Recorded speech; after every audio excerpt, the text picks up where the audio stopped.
Hello and welcome to the Worn and Wound podcast. My name is Zach Kazan. I'm the editorial director at Worn and Wound. Thank you for joining us for another episode of the podcast. Really happy to be joined today by Zach Weiss, co-founder of Worn and Wound. Zach, how's it going? Pretty good. Thanks for having me. Of course. Good to see you. We have I think it'll be a fun episode today. We're going to be talking about how our tastes in watches has changed over the course of, for us, many years of collecting and working in the watch industry. I was sort of reflecting on I'm selling some watches, and I was kind of reflecting on like these watches from my past and like how they like really have no relevance to me anymore. And some of them do, but a lot of them don't. So it just sort of got me thinking about like how my taste has changed and evolved, and whether or not it's fully mature yet. So I thought we could kind of like get into that and have kind of like sort of like a old school theoretical discussion on like the nature of collecting. And also I know your taste has changed a lot too. Like I've observed your collecting kind of like evolve over the course of years. So I think that it's a good thing for both of us to dig into. Before we do that, we will do the customary wrist check. Zach, what are you wearing today? I just took a sip of water. I'm wearing my own watch, the Aura Coriolis. Okay. Yeah. Which colorway do you have today? Teal. That's a good color. You know, there's no it is a good guy.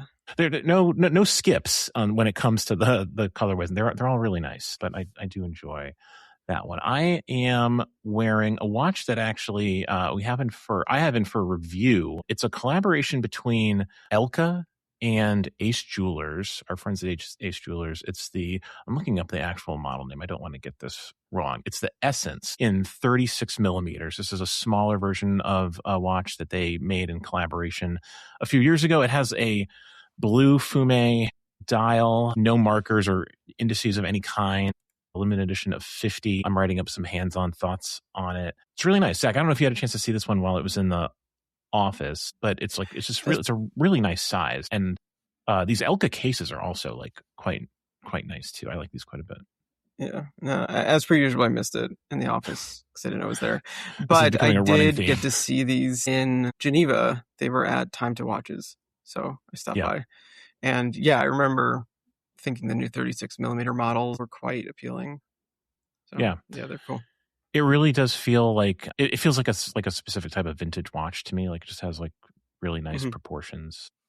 Yeah, it's very good. So my thoughts on that will be coming to the website at some point in the future. Not exactly sure when. I'm just kind of enjoying wearing the watch a little bit for now. All right. So wrist check out of the way. Let's jump into the main topic. I thought we could start the conversation just by kind of like addressing and sort of thinking about like to what degree working in the watch industry causes our tastes to change. I think we could like stipulate like right away that like both of our tastes have kind of like changed, quite a bit, over the course of years, but I think is normal. But I'm like, I sometimes wonder like how much working in watches, seeing watches, every day, talking to brands, et cetera, like accelerates those changes and, kind of like directs your taste in a certain way. Do you have any like thoughts on that? Can you even imagine at this point, like how your taste in watches might have evolved, like not working in the industry? Because I have a hard time doing it, and I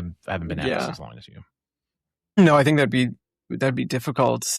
I think the biggest thing is just the exposure, really, that we get to try on so many different watches that are hard to come by, and even get to know the people behind those brands in ways that kind of affect our opinions on the watches and the brands themselves, which just has directed my interests in some, to some extent. I mean, like the one I can think of most clearly is actually my Garrick. I probably would have never bought that watch had I not met the brand and, really enjoyed talking to the people behind the brand, which made me dig into the brand more. And then I got to try, like there was a back and forth I got to have with a brand that's not one you get to see often, if ever, as just like somebody outside the industry, unless you really seek them out. And then, I ended up purchasing one. So I feel like that's something that's pretty invaluable to us.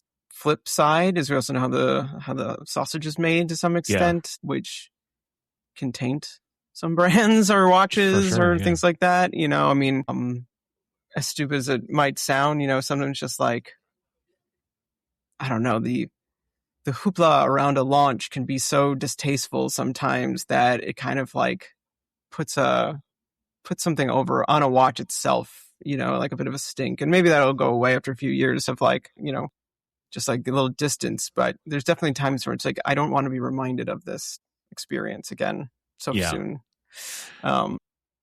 Do you find yourself like, it's something like I've noticed is that like, I find myself like or things that are like being hyped to me from or, like, I don't want to like name names, but there's a watch coming out like later this month, like as we record, that is, like the brand got in touch with us very early on. And I was immediately like, is this really going to be like that big a deal? And then like I saw the watch and I was like, well, it's kind of like exactly what I expected. It's fine, but I'm guessing in my head what it might be, and you'll tell me after. But, but like I don't know. Sometimes like there's an inverse relationship between the amount a brand or their PR people will like talk about a watch and like how exciting it actually is. That's just something. For sure. I mean, PR has to treat everything like it's the most exciting thing that's ever happened and the most revolutionary thing. I mean, how many, you wrote that article, but how many times have we gotten a press release about a freaking like malachite dial, like they just discovered the freaking material? It's like, no, like, but that's the job. So they do it. Yeah. I mistrust hype as well. I mistrust trendiness. I think this is something that's lifelong. I remember making a conscious decision at some point when I was like in elementary school to not wear anything with like a brand name facing on it. And like that immediately was like very weird to kids I went to school with. They're like, you don't even wear Nike. And it's like, yeah, I don't know why. Like I just didn't like that. I guess it's the inner punk or some shit. Like, but yeah, it's the same thing. It's like the more I see people like it, the more I question whether or not there is a real reason to like it, or if people are just being herded along, Yeah. I mean, I think about this a lot in terms of like, just like all like sort of like cultural objects. I mean, we're both movie fans. I think you can like easily apply this to like big mass market entertainment. Like, I don't know, like the Odyssey is like so popular, and like, I like the Odyssey. I've talked about the Odyssey on a podcast, a few weeks ago, but like, I don't know. In another version of me like that hasn't seen the Odyssey would like be suspicious of the fact that like, well, why is it like? I mean, I haven't seen the Odyssey yet, and I mean, there's a couple reasons why I haven't. I think that the simplest one is like there's you're supposed to see it in the IMAX. There's no IMAX. It's like a convenient, so like that's just sort of put a roadblock. And then I'm like, well, should I just see it in my local theater, which is fine, but it's not an IMAX, so it's like that's going around my head. But then, I don't really trust it. I've definitely disliked very, very well liked movies. And to be honest, more often than not, when everyone likes it, and especially when it comes to like cultural things, I don't, because everyone's dumb. No, I mean, like the general consensus doesn't tend to be my consensus either. But also not always true. Obsession, good example. Yeah. Like that apparently is everyone's favorite movie. I adored it. What are you gonna do? Yeah, I sometimes just like I fully admit I sometimes like to take the contrarian opinion on certain things, and I'm sort of like I'm always, I don't know, I'm suspicious, when it comes to like things that are hyped and presented to me as like being something I should pay attention to. It's like I want to determine what I should pay attention to. I want to determine like the things that that I think are cool. I don't want someone else to tell me. That doesn't mean that like those things are not necessarily going to be cool or good. But my guard is up. And this might be a little too much like inside baseball, but like I kind of feel like maybe this contrarian sort of attitude we have has at times led us to bet on the wrong horse in terms of like what content will do well and things like that. Probably, yeah. For our own worst enemies. And this is this constant battle of like, oh man, what's going to be really trendy? This super obscure watch that nobody on earth is talking about except for us. They're making 8 of, or the thing that's going to sell 1 million. Well, you gotta, there's gotta be a balance there, because I think the website has to be a reflection of the things that we're like genuinely interested in and want to, want to share that with enthusiasm. our you gotta experience it. It's real. But also, like, we have a responsibility to cover things that people want to see. Like, which means we cover a lot of watches from kind of like big tent brands that might not be the most exciting to us, but would be of interest more generally to readers. And I think there's merit in that. There's always a balance. There's a micro brand side to that too, though. Yeah. I feel like we've seen a lot of hype around certain brands, and like, a permutation of a model that was been done X amount of times before isn't going to be the most exciting thing to you and I, but then it's like ends up being some blowout sale and everyone's talking about, and then you're kind of like, well, shoot, maybe we should have just written about the blue version of that watch again. That's not pointing at anything specific. There's probably a blue version of every watch. That was just the first color that came to mind. Well, I can think of one recent example is that Echo Nutra, which is a brand I love, and that they make the the Rivenera and the Rivenera Piccolo. They had this new colorway, basically, in like kind of like a rose, like kind of pinkish rose color. Antico. And like those are very nice. I kind of got the press release and was like, okay, like another one, good. But like people just went crazy for that. And so it's just an example of like, sometimes we just don't know. Sometimes like I think like we've seen a bunch of those, those variants of the Echo Nutra at this point, pretty familiar with it. Yeah, and they were at kind of like a steady clip for a moment too. Yeah. So it felt, just randomly talking about that watch, we did have them in the shop and I got to see it, and it was like quite beautiful because of the blue indices on the rose dial. That was like a little different. Yeah. So, kudos to them for not just like doing another malachite dial or whatever, Right. Yeah. No, that's everyone will do their malachite dial at some point. It's just, I think brands just get sent malachite just, by like the Federation or something. Telling you, the stone dealers, they're out there. It's your time. It's your time. So, thinking back through your sort of like collecting life, can you think of any specific examples of like types of watches or specific watches that like you were like really interested in at one point that you've just sort of like gotten over, like from an earlier phase of your collecting life? Pilot's watches. Okay. I like very rarely see one these days that speaks to me. And I think part of that is because it's such a like defined style of watch that there isn't a whole lot of variation. So the novelty has kind of worn off. The early years of seeing them, they were exciting, and they were, particularly as when you're looking at, more affordable or value driven options, like there's a lot of great pilot watches, like under $1,000. And so it's like a very exciting category, like pilots and divers, it's like a really good under $1,000 category. And yeah, I'm just kind of over it. I don't think I will probably buy another pilot watch unless it's like a vintage or something like that. And I say this, I actually have that Habring Irving. I don't even think of that as a pilot watch. They call it a pilot watch, but Yeah, I think of that watch more in terms of like its movement, right? Like it's sort of like why it's interesting. Like it could be anything, really. Yeah. And like if it didn't have a dead stop seconds in it, I don't think I would own it. It would just be it's like the sleeperness of it that is kind of part of its appeal. But yeah, tool watches in general, I think I've just sort of moved away from. Like that used to, there was a time when I could have owned every Lemania 5100 powered watch. I would have. I remember that era. Yeah, that was a movement. I still have one. We talked about that a lot. Yeah. Yeah, I do. I have a fondness for that movement that does not correlate to the wearing experience of the watches. Unfortunately, they tend to be just too large for me, which is unfortunate because I really do. I should just go back and get another Speedmaster Mark 4.5 because that's where it all started, and I actually really did like wearing that watch. So that's the lesson. I just learned it. But yeah, I've just moved towards dressier or maybe even just like, I don't know, not as quantifiable types of watches. Yeah.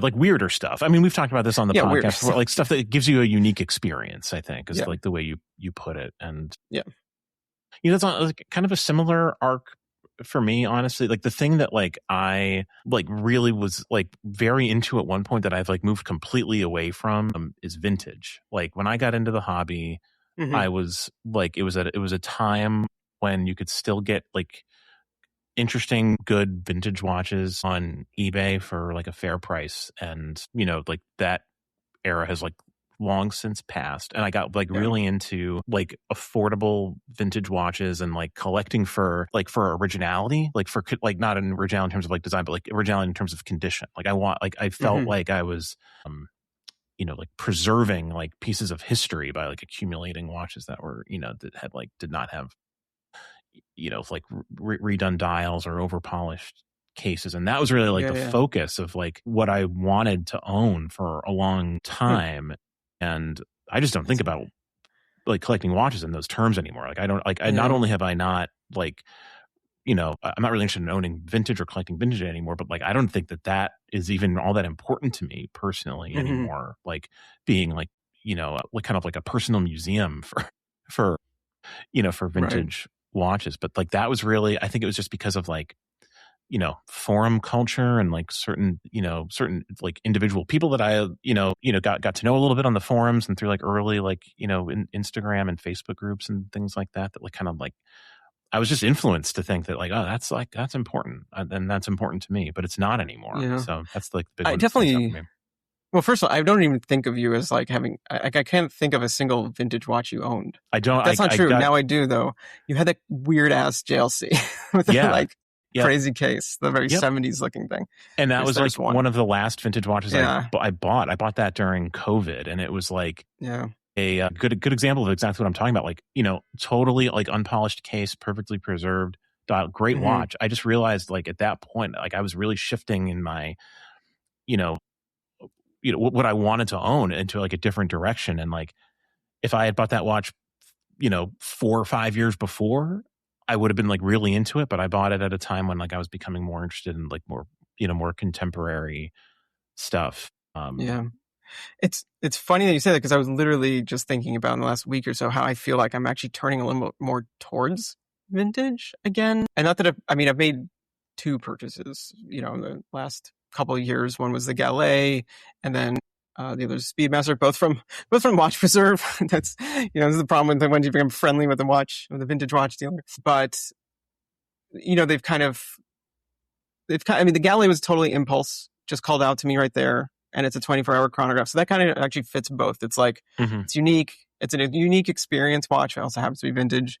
Then the Speedmaster was sort of like a pricing thing, where it's like the modern Speedmaster is so expensive that I felt like I'm going to spend that much, I might as well look at what is interesting in vintage. And I found an expensive but lesser, very nice vintage Speedmaster that costs less than a modern Speedmaster. It's a lot more than I would have spent several years ago. But so it's like, that was like a weird compromise. But now, and I don't know if it's just like, if it's one of these like pattern recognition type things, like that just the human brain does. But like, I feel like specifically on Instagram, there's been an explosion of incredible, like mid-century vintage watches, particularly I feel like from European dealers.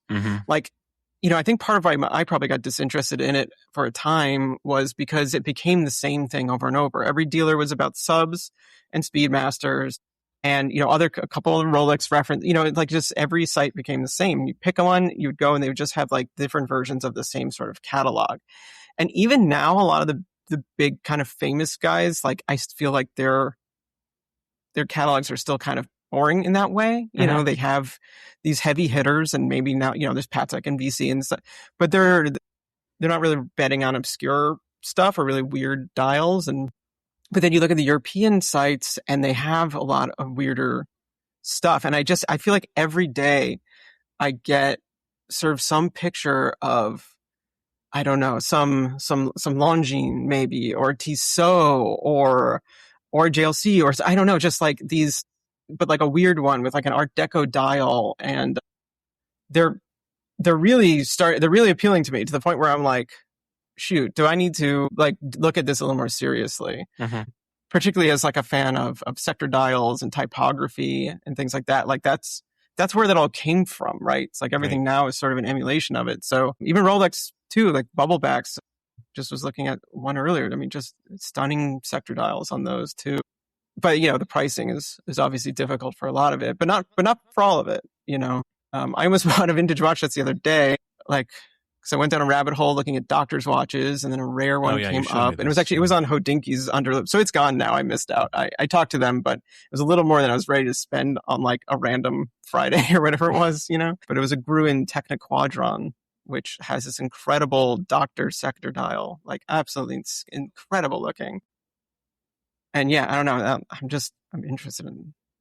I'm clearly like, I feel like I can hear the passion in my own voice. I don't usually get excited, right? Like I'm getting, these things are really appealing. The thing I don't like is that they're vintage. So they're like crusty and they have servicing concerns and, they're going to run a minute and a half slow a day and stuff like that. So it's like, there's cons to it, certainly. Yeah. But those cons are kind of what sort of like took me out of it in a lot of ways. And also just sort of like, availability of what I was interested in was sort of like drying up. It's interesting that I think your point about like, like sort of like the usual suspects being all you see, like so many subs and, Speedmasters and Nautiluses, whatever, whatever like the hot item is, like it's just kind of like overwhelming. And that also sort of like took me out, early on when I got into it, like it was kind of like before that, it was well before that era where, subs were all anyone cared about. And you could still, you could find a lot of those watches that I think you're seeing from the European dealers. Those are just like more available, like on eBay and other places, just like, and forums, like just like super, super cheap. The other, so I did like a little TikTok video about some of my like Seikos, and I dug out my 6139 7010, which is, Seiko 6139 chronograph from like the 70s. And I looked back at my article I wrote on that from 2012. So that was my first vintage watch I purchased. And I hadn't bought really that many, period, but that was the first one. I still have it. I got it for $300. And in that article, I wrote like 6139s and 6138s. You can get them between $100 and $400. And that was probably true when I wrote it, and like, man, things have changed. What do they sell for now? Just for, so the same thing had the spotlight moved on some of them for a while, Pogues and the Panda versions. And those went up too high, like probably 1,500, 2,000 for some of them. And it just didn't feel right. And then I think that the spotlight moved away.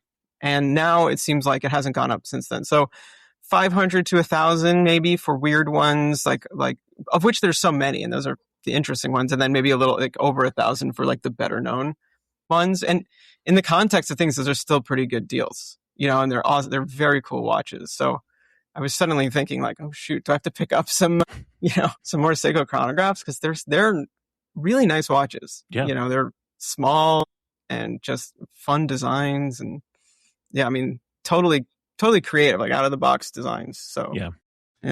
Well, while we're talking about vintage, it occurred to me, like, what do you think of as vintage now? Because I found myself referring to talking with another collector about a watch from the 90s, and I found myself referring to it as vintage, and I had to check myself, like, is that vintage? Like, it's 30 years ago. Yeah. But it's also not like, I don't know. How do we even define this? Yeah. That made me think of I saw like an Instagram reel the other day that was, it was a video of the people who performed the theme song for Never Ending Story, right? And it was, I forgot their name.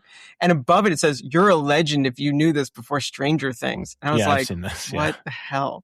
That is so disturbing. I mean, it literally says what it's from in the song, first of all. So it's really bad, probably AI slop Instagram post, but like, God help me. So like, I feel like anything that's from within my own age can't be vintage. It has to be neo-vintage. I mean, that's right? I want to believe that too, but I don't think that's the case. I think that we are aging into vintage rapidly. I don't know. 90s isn't vintage. I mean, I feel like neo-vintage, for whatever, even though it's a kind of a stupid term or whatever, there is a sense to it. Like, and maybe that's just the neo-vintage era or something of like the 90s to like the 2010 or something like that, of like, it's like an interesting sort of crossroads of like how watches were made and things like that, right? Like tritium is going away and superluminova is coming in. Like, I think the tool watches from that era would still hold up today if they're serviced nicely, things of that nature. And then you go back to the 80s and things start to feel a little bit like, have that a little bit more of that 70s sort of crustier feeling to them, Yeah, I'm just justifying that. I don't want to feel that old, but like, yeah, I mean, the 90s yeah. are definitely, I could see myself, I don't see myself ever like diving back into like watches from the 50s, 60s, 70s. I think like I just don't really have the interest or the patience for, for watches from the era at this moment anyway. But like the 90s are interesting to me just because it was a time before I was like really like enthusiastic about watches. I had an awareness of watches, but in the 90s when I was a,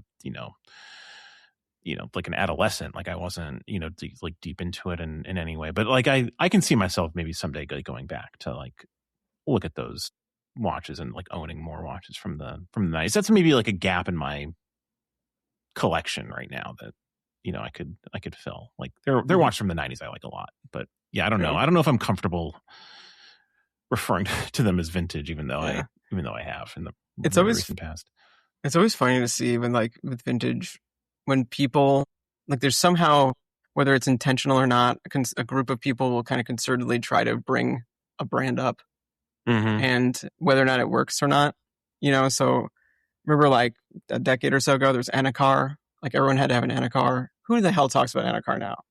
Like no one. Very cool watches, but they really faded. They got their boost, and then everyone sold them when they could, and when they were high, and then they walked away. And then I was just thinking about this because I was looking at an auction on Icon, which is an interesting auction site.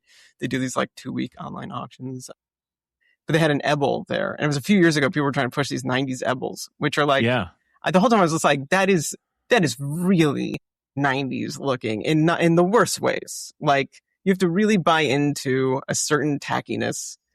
And maybe you do. There's, kitchen, things like that. But it's like, they were a look. Yeah. And it didn't hold. The Ebel thing. No. So I have a buddy in our local watch collecting group who loves Ebel, like unapologetically, and always has. Shout out to Eric. Eric enjoys the Ebel guy. Yeah, Eric's the Ebel guy.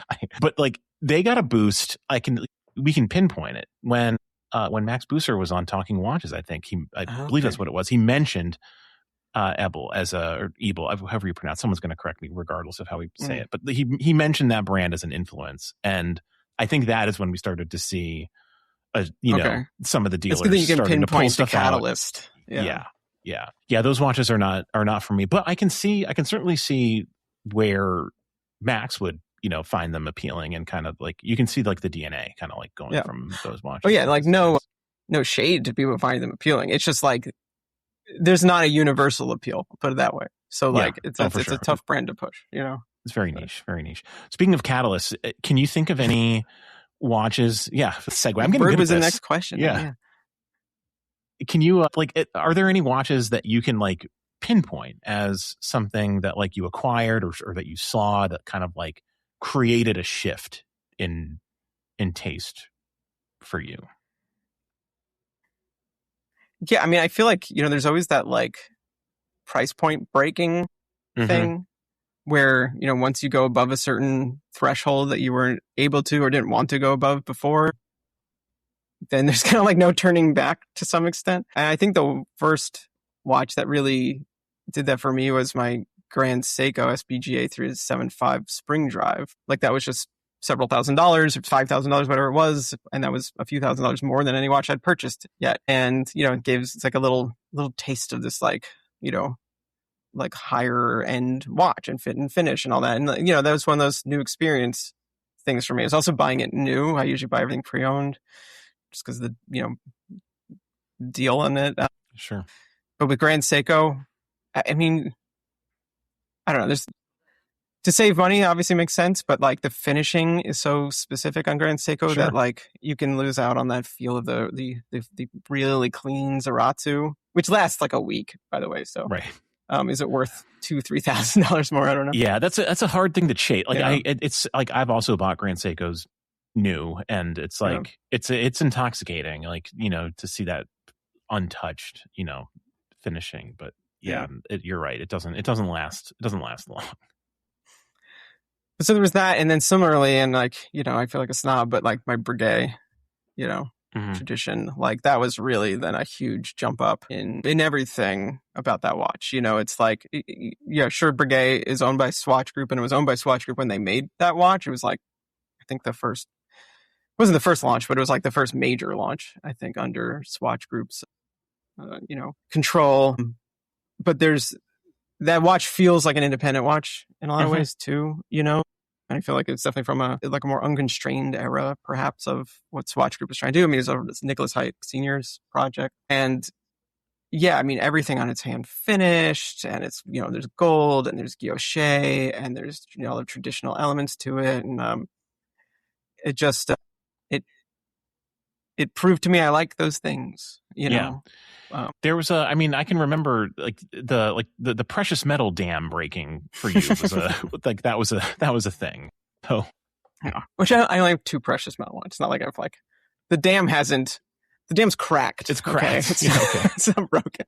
Yeah. No, that makes a lot of sense. I think also like that with respect to the design of that Breguet, it's also kind of like sort of like a blueprint in a lot of ways for like what's going on in like independent watch design now. Like I think there's a lot of like, you can trace a lot of the sort of like, exposing the movement, the like combination of like modern design with traditional, like decorative guilloche and that sort of thing. Like that, like those are things that kind of like permeate through a lot of the like independent brands now that I think both of us really, really admire. So there's like sort of like a blueprint aspect to that too.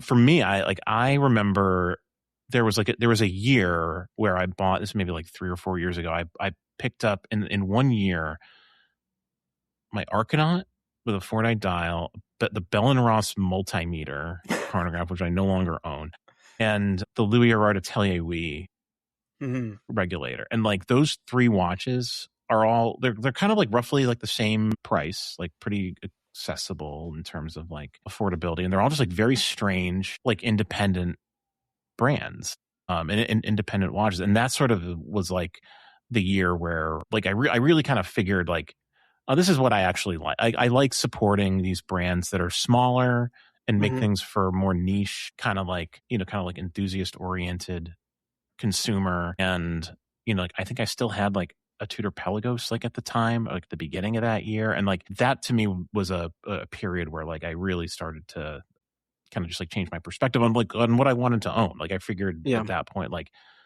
I like supporting like a brand like Arcanaut, that, where you can kind of like get to know the people behind the brand, and like they're making something that's like completely unique, and nothing that they're building is like, coming from a catalog. It's all like bespoke to them. And it's literally like the Ford dials are like unique pieces, every single one. So like it just sort of like opened my mind to like what I could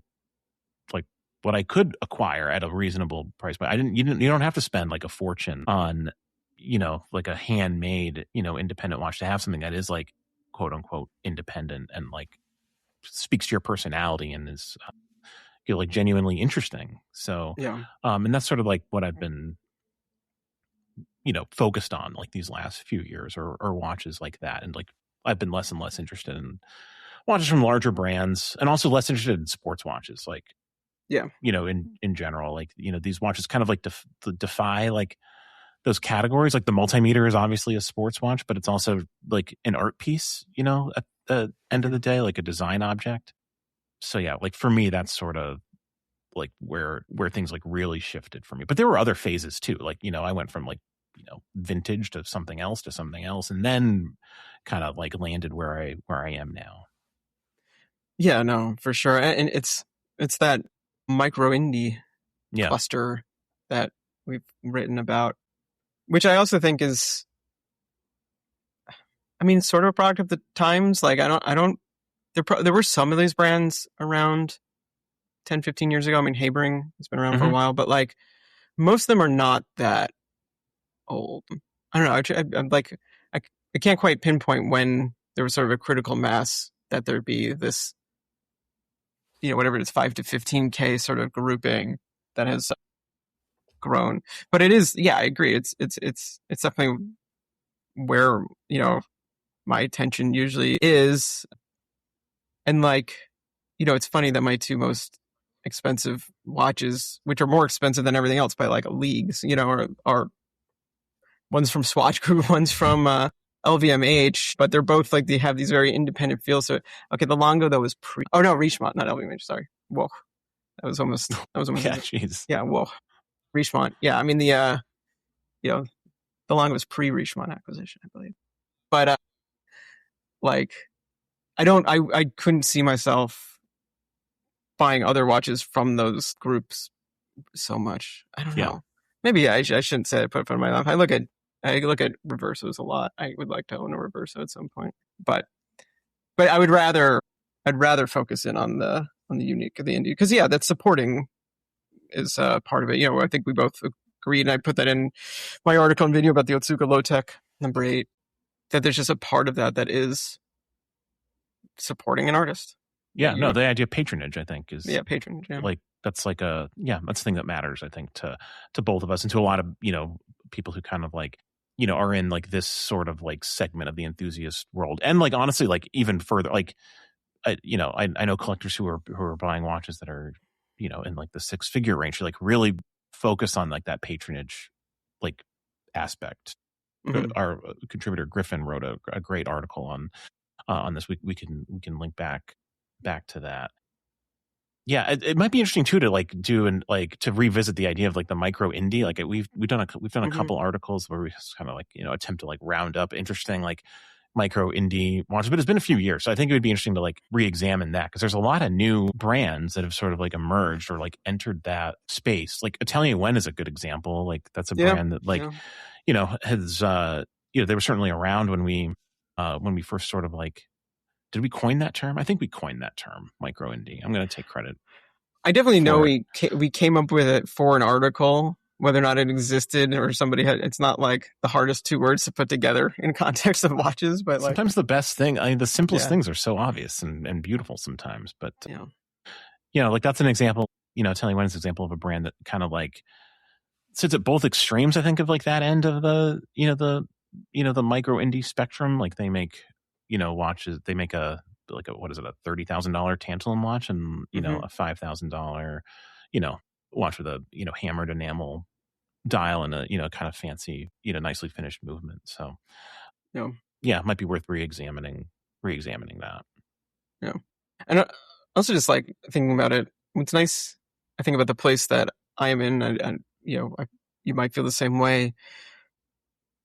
And this maybe gets back to our pricing podcast, which we don't need to delve too far into, but like the getting past the point of just reading specs, it's kind of liberating, actually. And I kind of, it can be frustrating to be on that side of things and then read the internet and, receive comments that are like, this is nice, but it should have X, Y, and Z in it at that price, kind of a thing, but just for my personal, like, I don't know. I don't even like, I'm trying to think of like a way to, I mean, maybe Otsuka Low-Tech is the best way. I didn't look at them and be like, oh, Miyota, $6,000. That's absurd. I think I didn't think about it at all, honestly. It was, Otsuka Low-Tech. And frankly, I think, I'm trying to think of like, I can't think off the top of my head of like a watch that fills this, but like if there was a watch that I absolutely adored that had a Sleet SW200 in it and was a $6,500 watch, but I absolutely loved it, I don't think I'd care. Right. It's like, so long as it's not like literally, like you're literally being ripped off or something, but you would know that and you probably wouldn't be into it. It's like you can kind of tell the bad actors from the good actors. And it's like, if they're everything. Anyway, going back down that rabbit hole again is dangerous. But like, well, I mean, just from a personal collecting, Yeah, no, I 100% agree. I think that Otsuka Low-Tech is both like a perfect example of that and like the worst possible example of that, because it's like, yes, it is like a Miyota movement that is like it's executed in a completely unique way, but it's unlike anything. It's like it's so unique. Like if you look at that watch and you just see that it's a Miyota movement, then you're not looking at it like the right way. Like that's just maybe we haven't done our job. If that's how you're viewing that watch. I think we have done our job because we've talked at length about like why that watch is like it's the perfect example of you're missing the forest for the trees, right? That's like what it means, right? Yeah, kind of. I think. Yeah. No, it's a Miyota movement, but it's also like a very complicated module that Jiro Katayama is like building in his workshop himself with like a bunch of like with like a crazy complication that like does not exist on any other watch, at that price point or any other that I can think of. So, but even if that module only costs $60 to manufacture or something, which like I don't know what it costs. It might not be 60, but I doubt it's like 1,000 either. mm-hmm. Like, how much room do you give for ideas? Right. Like you pay for creativity. Sure. It's an X factor in there that is completely and utterly, you can't determine it, and everyone's allowed to price it themselves, kind of. Yeah. I mean, I think we both agree that like, artists deserve to be paid, for their work. And, this is a tangent, but like like the thought of like AI art, like supplanting like human made art and just things that are, aimed at like sort of like the lowest common denominator because of, the ease of their, creation is like something that like really, I think I'm thinking about that a lot these days. And like in a lot of ways, I think the Yetsuga Lotek is sort of like the antithesis of that. It's like a creative act by one person. It's, his like, it's a signature of his like ideas and thought. And if you look at all his watches together, it's sort of like you can easily see that. Like there's no way that, AI is not coming up with that. So yeah, no, for sure.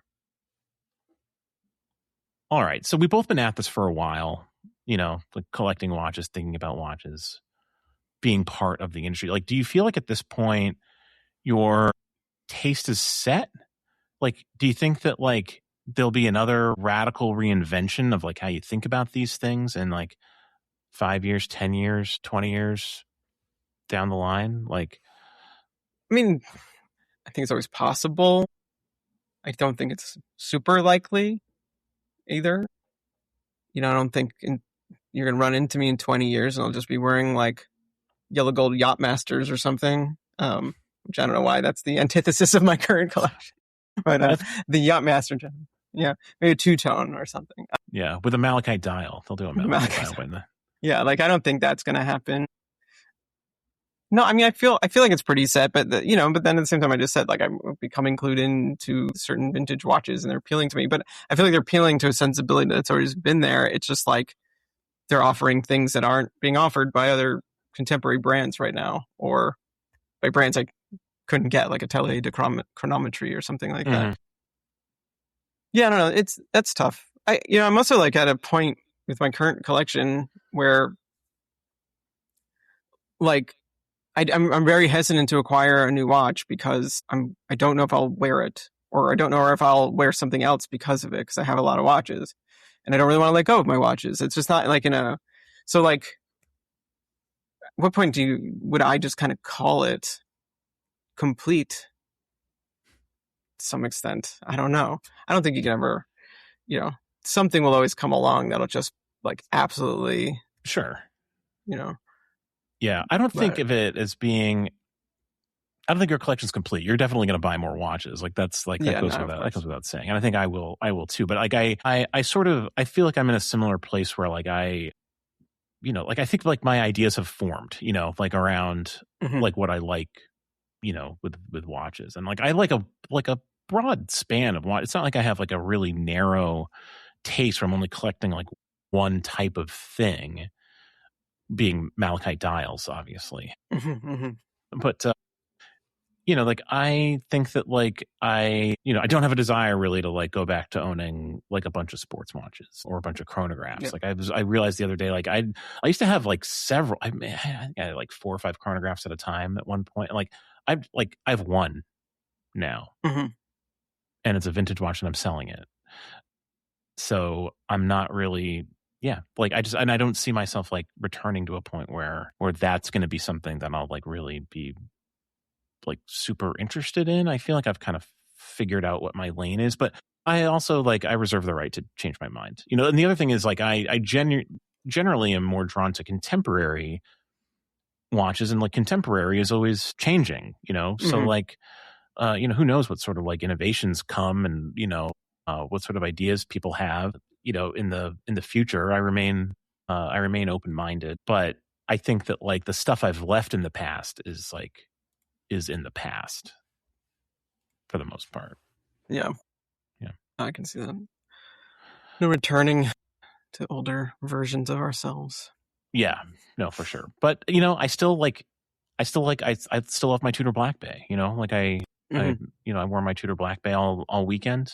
Still a great watch. Not really representative of like the rest of my collection. Like that is now like an outlier in my collection. But 5 years ago that would have been like very typical of watches in my collection. So I don't know. Who knows where this all goes? It could be. I was wearing my Timex Keith Haring most of yesterday. Yeah, there you go. Called out to me. Yeah, sometimes something just kind of it speaks to you. You never really quite know what could cause it. It was an interesting conversation. I think that we are all evolving and continuing to change. Like that is the bottom line here. Curious to know from listeners, where you fall on this. Are you like, hey, do you feel like you've matured, as a collector? Are you still, actively kind of like seeking out new opportunities? Do you feel yourself, changing do you feel your taste changing with the times? Let us know on our Slack channel or in the comments, when we post this on Instagram. We'd love to know. Should we move on to cultural recs? Do you have a cultural rec, Zach? I got a couple if you want to think about it for a second. Yeah, go ahead. Yeah, a couple of movie trailers that dropped recently that I just want to highlight. We're heading into that time of year where there's like a lot of prestige releases, Oscar bait movies coming, and I don't know if these movies are necessarily Oscar bait, but they're Zach Kazan bait for sure. The first one, probably not Oscar bait. Bad Lieutenant Tokyo. You actually posted this trailer. I was so excited when I saw this trailer. Yeah, this looks sick. This is the third Bad Lieutenant movie. This has become like a director's, franchise. Which didn't realize was going to be a thing. Right. Yeah. It's like, and continue then. Yeah. I'll go. Well, I mean, we got, Abel Ferrara, made the first one, and then the second was Werner Herzog, right? Werner Herzog, and now which is insane, directing Nicolas Cage. I have to watch it again. That's I remember seeing that in the theater and being like pretty blown away. It's set in New Orleans, if I'm not mistaken. Yeah, really good stuff. And this new one is Takeshi Miike, which is just like really, really exciting. If you're a fan of international cinema, we'll leave a link to the trailer in the show notes. Go watch Audition, and then Audition's great. You'll know what you're in for, hopefully. Yeah, no, this looks very good. I'm excited for Bad Lieutenant Tokyo. What a crazy thing. I mean, so the original Bad Lieutenant, and I saw the trailer pop up, and I was like, I just saw first like something, for new Bad Lieutenant. I was just like, whoa, that's weird. And I just clicked on the trailer. Like, I didn't actually realize it was Takeshi Miike at first. And I was sitting, next to my girlfriend, and I was just like so over the top excited about this. Cause I was like, this is the craziest thing. Like, if you look at these lineage of movies, like, the first one's Abel Ferrara. And I remember I watched that movie when I was probably like 13 or something. And it was like, it's an NC-17 movie. It's a good age to watch Bad Lieutenant. No, that was one of those movies my dad let me watch that we should not have let me watch. And it's a dark, dark movie, I don't remember the Nicolas Cage one so well, but I immediately, I remembered it. Like, it was Nicolas Cage, it was directed by Herzog, and it was just like that in itself just felt like a crazy anomaly. And now there's like a context. Like, is this going to be this crazy, director series of about, is it sort of even about corrupt? The first one's about a corrupt cop, but I don't ever remember the second one. Yeah, no, Nicolas Cage plays a corrupt cop in the second one. I assume that's the sort of, that is, I guess, is like the thrust. Is sort of like, well, it's right in there in the title. Bad Lieutenants, Yeah, that's fair. Yeah. Yeah. No, I was very excited about this. Yeah. The other trailer I want to shout out is this one is getting some Oscar attention for real. It's Prime Time, starring Robert Pattinson. He plays, oh my God, I'm drawing a blank on the name of Chris Hayes? Chris Hansen. Chris Hansen. Chris Hayes is another anchor who's not. Okay. He's pretty well regarded guy. Yeah, this is a little bit different. Chris Hansen. So of course Chris Hansen hosted, that program in the early 2000s, I guess, where they would lure To Catch a Predator, where they would lure predators into a home, and like it became a cultural phenomenon. And I'm just very intrigued by this movie, and Pattinson is having like an all-time year. He's one of like a handful of movie stars that are having like all-time years this year, but like he's in this movie, which he's getting Oscar buzz for. The drama with Zendaya, which is one of my personal favorite movies of the year so far. Obviously, he's in The Odyssey. He's in Dune Part 3, which is coming out this year. Yeah, that comes out on December 18th. Really, same day as Avengers? The new Avengers? Yeah. Oh my God. Avengers Doomsday? Is that what it's going to be called? Doomsday? That's, I think the term has been coined, yeah. That's intense. I won't be able to see either of them that day, I'm sure.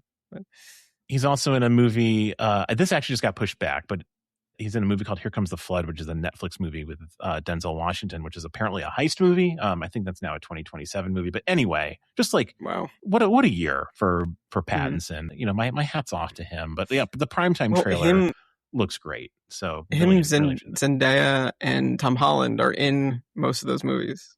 Yeah, or some arrangement of them are. Also, Anne Hathaway she's another big star having an incredible year. There's just like, this is like one of the great movie star years in recent memory. Movie stars are back. Movies are back and movie stars are back. I'm very excited. Yeah. And the breakout of the year, Indy Navarrete. Yes, of course. Yeah. She's going to be an X-Men. Is she Rogue in X-Men? Is that the casting? I think that's what she said. Yeah. Yeah. Good for her. Get that bag, as they say.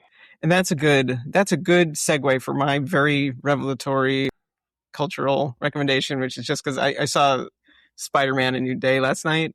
Yeah. I don't know if you guys have heard of this movie. Spider-Man. Before. It's pretty low. It's pretty underground. Yeah. But no, I'm actually really excited for Avengers Doomsday. I don't know. That trailer just kind of brought back Endgame. Yeah, I really liked the MCU stuff up through Endgame. And then I tried after for a little while. And some of the stuff was okay, and Loki and WandaVision and whatever, but it just got so long in the tooth, and some of the movies were not good. After the Eternals for me, which was really like the peak, and then or at the beginning of the Eternals. That might have. I like the Eternals. It was after for you. It was the start for me. Not a bit. I really do like the Eternals. It's a solid movie. I gotta admit, I like the trailer. The new Doomsday trailer is good. I'm intrigued, more intrigued than I was before. They're making him so scary. Yeah. Which is cool. And like, I've seen some analysis of things and clips in the trailer that go by really fast, and like, they're like, they destroy New York City and it like completely or something, and like there's like a clip of that. It's like, it looks like it's gonna be nuts in a fun way, in like that epic way. That's what's so fun about like Endgame and the one that came before it. What's it called? Oh yeah, the other half of the other half. We're huge fans, as you can tell. It's beginning game, whatever. There's a lot of these things. There's a lot of these things. There's a lot of them. What do you think of Spider-Man? I really enjoyed it. Yeah, it's fun. Luckily I went in really knowing nothing about the storyline. I'd just been able to avoid it, so I don't even know. I don't even know if I want to say in case you haven't seen it yet. But there was something that reminded me. And there's a secret. There's a good character reveal. We won't mention that in case people don't want it to be spoiled. Although it is a movie that I think most of the population on planet Earth has seen twice now, based on the box office returns to the movie, which are just like insane. Well, it could be like, not me. It was the first time last night in a packed theater at 9. It was like a 9:05 showing on a Sunday night, and so. Doing well. Yeah, a lot riding on this Avengers. I mean, this is like the setup for the X-Men reboot. It looks like. I mean, so big. Yeah, it's the stakes are high for Marvel after a period of, where a lot of people kind of like lost faith, including me. I'm sort of off it. Like I see them all, but I don't retain any. Like they don't really mean anything to me anymore. Besides, obviously, the Eternals, which. I like the new Avengers also. That was a good one. Formulaic, but it was good. I was like, well, yeah. They all just kind of bleed together for me. But like I said, my heart is open to Doom. We'll we'll get there in December. Dune 3 is I'll be seeing that first, though. That's my top priority on. That is a tough weekend. But Dune 3 is that's the ultimate. I can't wait. All right, Zach, I think we did it.